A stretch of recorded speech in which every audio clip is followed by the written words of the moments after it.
Liverpool 1, Everton 0, a Merseyside Derby victory for the Reds. Diogo Jota was the difference maker on the night, and Liverpool are back to winning ways. Hey guys, welcome back to the channel, welcome to another video. Today's video is going to be the not so instant match reaction to Liverpool's 1-0 victory over Everton in the Merseyside Derby last night at Anfield. Arne Slot's men redeem their 12-point gap at the top of the table, and along with that, of course, obtain bragging rights over an Everton side who were pretty poor on the night, deservedly were beaten, and although the performance wasn't exactly up to standard for the Reds, they got the job done nonetheless. Massive 3 points for the Reds, and we're going to be talking all about that, all about the performance, all about the result, and where it leaves Liverpool in the table, of course. But before we get into all of that and much more, I would like to remind you all to please like the video and also subscribe if you are new. Both things will always and forever be greatly appreciated. Get involved in the comment section as well. Let me know your thoughts, your comments, opinions, predictions, feelings, whatever you want to call it, that I'm sure will make for great and interesting reading down below. So please do use and abuse that comment section, people, and talk to me on the performance, the result, and everything else to do with Liverpool Football Club. I'm sure it'll make for great and interesting reading. But without further ado, we'll get on with the video and the conversation ourselves. We're going to be talking about Liverpool, the performance, the result, and everything else in between. Look, it wasn't exactly a vintage Liverpool display last night. It was pretty poor, especially in the first half. The second half was a bit more controlled, a bit more measured, and Liverpool really did neutralise Everton in that second half for them to barely lay a glove on the Toffees. But if the Toffees had taken their chance in the first half, it could have been a very, very different story. That's why there's mixed emotions. That's why there's mixed emotions right now. I'm very much happy with the result. I'm very much happy that Liverpool got back to winning ways after what was such a very difficult week before the international break kicked off. What was such a very difficult international break itself, with things coming out left, right and centre about Virgil van Dijk, about Trent Alexander-Arnold, sitting on those losses that we suffered at the hands of PSG in the Champions League and obviously Newcastle in the Carabao Cup final for what seemed like an eternity. It felt so good to watch the Reds back in action, to get the Reds back on the football pitch, and to then obviously go on and win the game, albeit not very convincingly, but still get the 3 points that we needed. And especially with watching Arsenal close the gap in the past couple of games that they've played, it was good to obviously get those 3 points on the board, and especially in what could have been a very difficult game in the Merseyside Derby. It could have been a very tricky encounter, and it proved to be a very tricky encounter for the most part.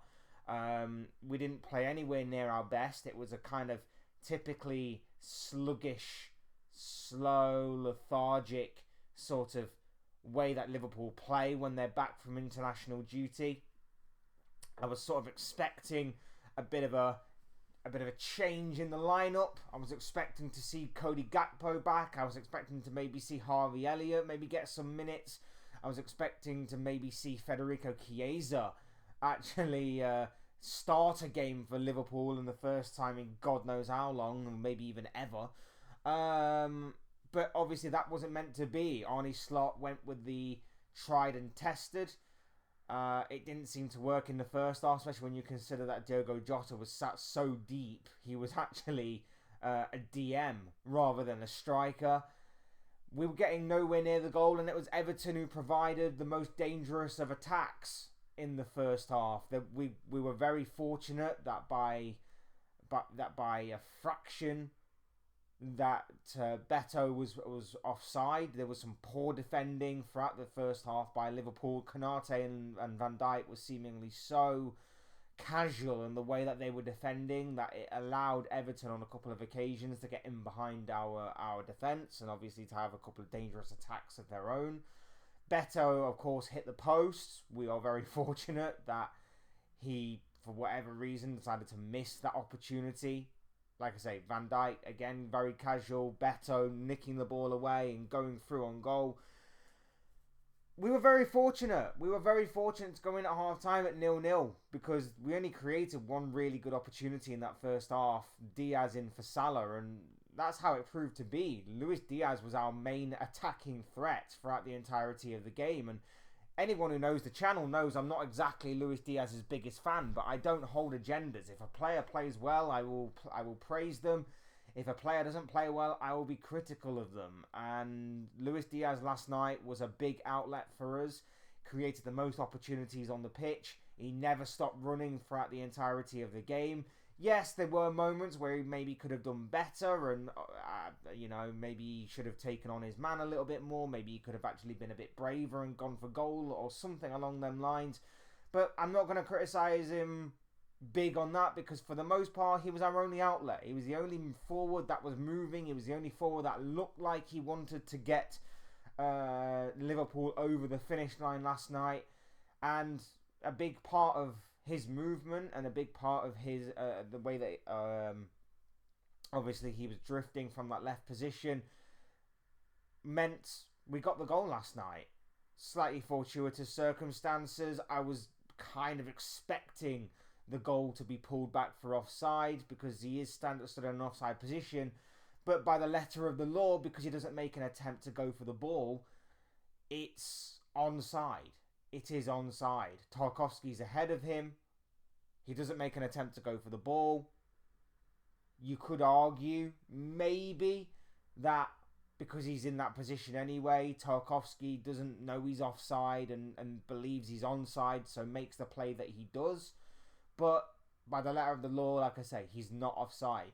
And Liverpool go on and take the lead through Diogo Jota, who in the second half played a lot better because he was a lot more forward. He was actually closer to the opposition centre-backs than he was his own centre-backs in the second half. And it was a vintage Jota goal. The way that he kind of takes the ball, he slaloms, he fakes to shoot, and he makes the space for himself to fire past Jordan Pickford in the opposition net, was a vintage Diogo Jota performance and result. And really, from there, Liverpool just saw the game out comfortably. There was not really any sort of major worry. There was nothing that Everton really threw at Liverpool that caused them a lot of concern. Of course, whilst the score is 1-0, you do sort of worry that a lucky bounce here could result in a good opportunity for them, similarly to how they obviously equalised in the game at Goodison Park a couple of months ago.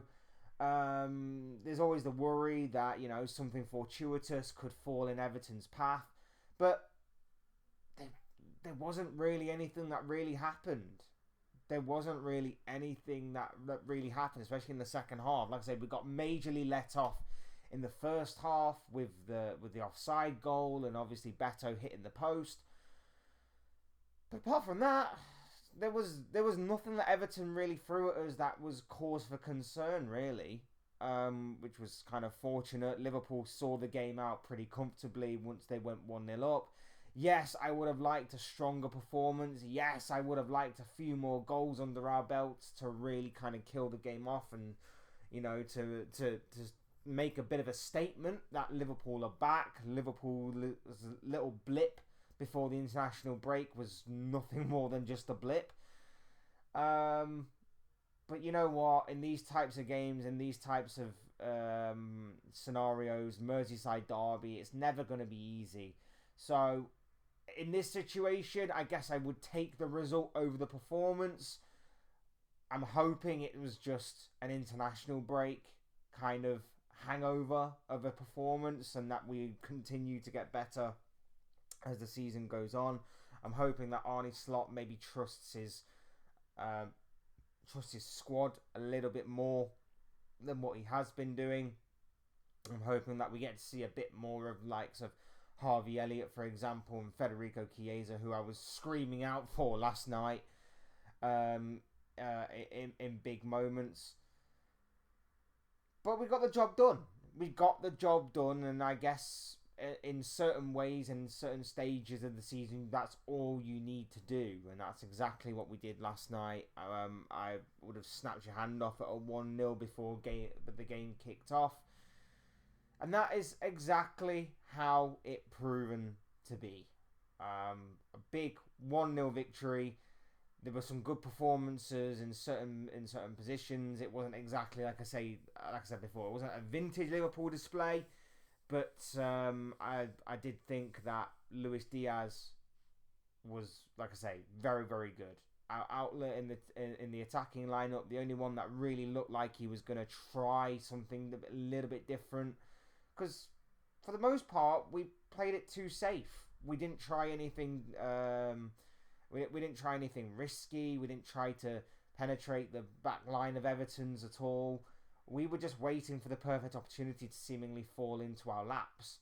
And then the one time where Gravenberch picks the ball up and he makes that pass, or tries to make the pass into Diaz, and it fortuitously falls into the path of Diogo Jota, that was the only real risk that we had. I want to see more risk from the likes of your main creators, your Dominic Soboslais, for example. I want to see more of him taking a risk. Once again, he played it a little bit safe last night, and if he's not going to, I personally believe that we have a Harvey Elliott on the bench who makes those kinds of passes. We saw in the Carabao Cup final, the goal that we scored right at the death, that Elliott made a very incisive and very precise through ball into Federico Chiesa that, in my personal opinion, Soboslai does not play enough of. It seemed like we were trying to wait for the opportunity to fall into our laps rather than us create the opportunity. I want to see more risk-taking from our main creators. And obviously, like I say, it fell to Gravenberch last night to do that. Luis Diaz created a few opportunities. I thought he played very, very well last night. I felt that Curtis Jones at right back deserves an immense amount of praise. I thought he was excellent last night. I know it's not exactly a familiar position for him at right back, but he played very, very well last night. There was really, again, there wasn't really many times where I was kind of worried for him. He seems to take the role very, very well, and offered as an outlet by inverting into midfield at times. It wasn't exactly the most creative of performances from Curtis Jones that you'll ever see, but it was a very good, solid, all-round right-back performance from a non-right back. And the clearance that he made right at the end of the game was crucial. It was crucial. It was a crucial interception. It was a fantastic interception, and fair play to Curtis Jones. Outside of that, I thought Van Dijk had his worst performance for a while. Too lethargic, too casual, especially in the first half. I think but not really anybody really was a vintage kind of display in the first half. Kelleher didn't really have anything to do. I thought Robertson was actually okay. Didn't think he was terrible. The midfield I thought Gravenberch had his best game for a while. Saying something. McAllister fell over the ball a fair few times in the second half. Salah, again, it's Salah, so he's going to try certain things, but they're not going to exactly come off. And really, again, teams have worked out that if you stand two people on Salah, you somewhat neutralise him for the most part, and that's exactly what happened. And it's all about whether or not the other players in the team can step up around him. And we didn't really have that against PSG. We didn't really have that against Newcastle for the most part. Last night, Diaz, Jota, they combined and it worked. Is it sustainable? I'm not sure. I'm not sure if that is completely sustainable, given the fact that before the game there was a graphic going around that the forward line, with the exception of Mo Salah, have barely scored and assisted in their recent games this season. It doesn't make for great reading when your main attackers outside of Mo Salah are not seemingly pulling their weight. Now, Gakpo, he's obviously been injured for the past few weeks, so he somewhat gets a little bit of a pass from me.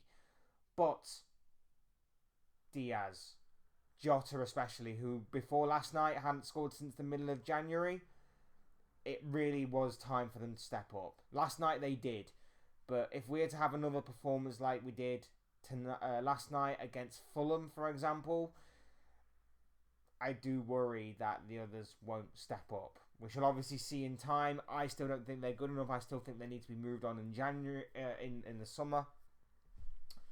But we shall obviously see in time what Arne Slot and Liverpool decide to do with certain players like this. And then, just to round things up, look, the referee last night. I don't know whose bright idea it was to give him that game. He clearly wasn't ready for it. He clearly bottled the big decisions. And not only did he not have any help from himself in certain cases, the VAR did not do him any favours either. How James Tarkowski stays on that pitch, I don't know. If Tarkowski goes, which he definitely should go in my opinion, it could have been a different game. It could have been a bit more comfortable of a game. It could have been an easier game for Liverpool. Alternatively, Everton could have really dug in with 10 men behind the ball and actually thwarted Liverpool at every opportunity.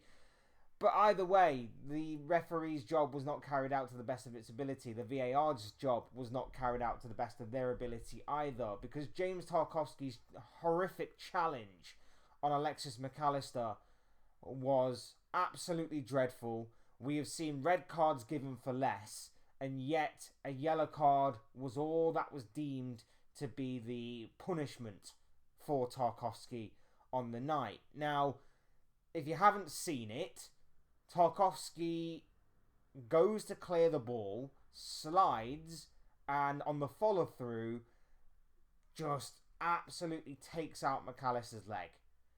Now, he's lucky that and McAllister's lucky as well that he's not a little bit closer to Tarkowski. He's lucky that his foot isn't properly planted in the ground, because if he had been, we could have been looking at a very serious leg break situation.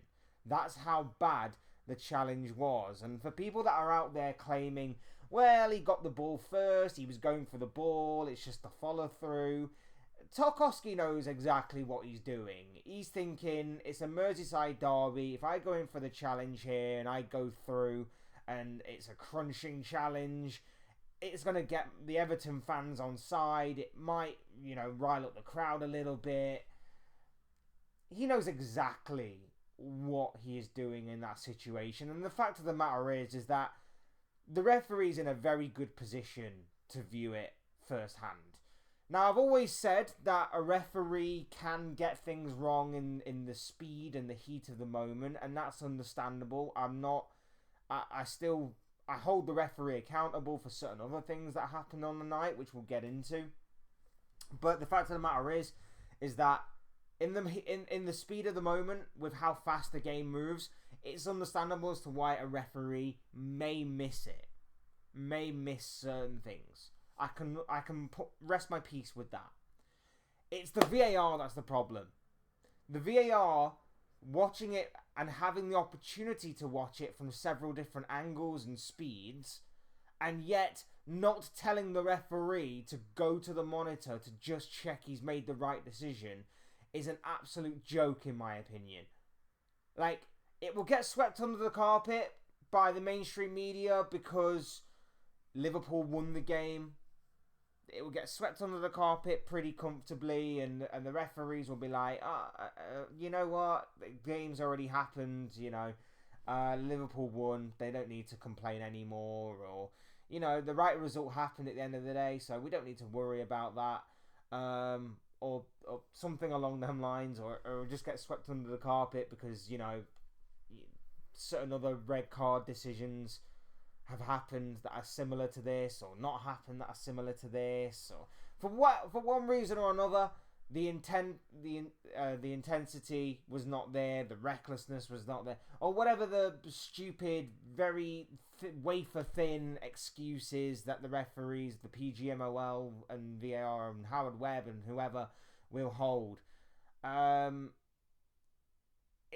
will be the case. That will happen, and they'll just move on, or they won't even talk about it at all, and it will get moved on. And I think as Liverpool fans, look, it's not whining and moaning to, of course, call these things out as long as we're consistent with it whether it happens for or against us. So again, we need to look at this and we need to call it out for what it is. Another case of refereeing incompetence. Alexis McAllister is so lucky that it's not a leg break. And James Tarkowski was so lucky to have remained on the pitch yesterday. Absolutely ridiculous. And it was just sort of weird, the referee's performance all night, because he was giving a lot of things to Everton and barely anything to Liverpool. Diogo Jota got wrestled in that second half. He was being held back, and yet for trying to point out that he was being wrestled away from the ball, he gets a yellow card for it, which was absolutely ridiculous. He then got held back on a couple of more occasions in the aftermath of that. Didn't receive any kind of free kick at all. And then the best one was Darwin Núñez. Now I know the ball had already gone and the whistle had already gone, but of course maybe in the moment, maybe with the stadium being louder and everything, maybe Núñez didn't hear it. But Núñez chases the ball down that was going to Jordan Pickford, and he gets there ahead of Pickford. Pickford takes him out with a kick, and Alexis McAllister sort of throws him back onto the pitch in order for him to time waste. And the referee gives a yellow card to Núñez rather than Pickford. Now I know the ball had already kind of gone and the whistle had already gone for an earlier challenge on Szoboszlai, I believe it was. And I know that obviously McAllister throws Núñez onto the pitch to somewhat time waste to get some treatment for the kick. But even so, he still got kicked. And the referee decides, yellow card to Núñez. Like, I don't know. The referee's performance all night was truly baffling. Once again, another case of incompetent refereeing. But it's another case of incompetent refereeing that gets bailed out by the fact that the result went in the right way. We'd be probably talking a lot more about this had Everton managed to get something from the game. But unfortunately, that is just the reality of the situation. If the right team wins, no matter what has gone off in the game, whether it's a referee decision of some description that goes against you, as long as you get the result, it will somewhat get brushed under the carpet, because at the end of the day, you don't really have an excuse or a clutch to kind of fall back on and say, this is the reason why we didn't win the game. This is the reason why we drew. This is the reason why we lost. In this situation, Liverpool don't have that because we went on to win the game. And you know what? Fair play. 3 points. A decent second half display. I'll give you that. A decent second half display. Not perfect, not vintage, but a decent second half display that somewhat neutralised Everton for the most part. But at the end of the day, it's 3 points. And that's all that really matters. 3 points against tough opposition, against an Everton side who were undefeated with David Moyes. And Liverpool are back to winning ways. And we quickly turn our attention to Fulham at the weekend. That's going to be a massive game for us. It's going to be a tricky game to navigate past. But it's one that, again, is a good opportunity. It's a favourable game with all things considered. We just hope that we get the job done. It's going to be away from home as well, so that's going to make it tricky. But we know that our away form is actually really good this season. So fingers crossed that away form does continue. Fingers crossed we get the 3 points. Fingers crossed we get the job done. And at this stage of the season, that's all you can really hope for. I'm hoping the performances do improve. I'm hoping that we get a bit more out of some of these players. But ultimately, I just want to get across that finish line. I just want to get across that finish line. And there you have it. Those are the thoughts, comments, opinions, predictions, feelings, whatever you want to call it, of this guy. I want to know what you guys think. What do you make of Liverpool's 1-0 victory over Everton last night in the Merseyside Derby that took place at Anfield?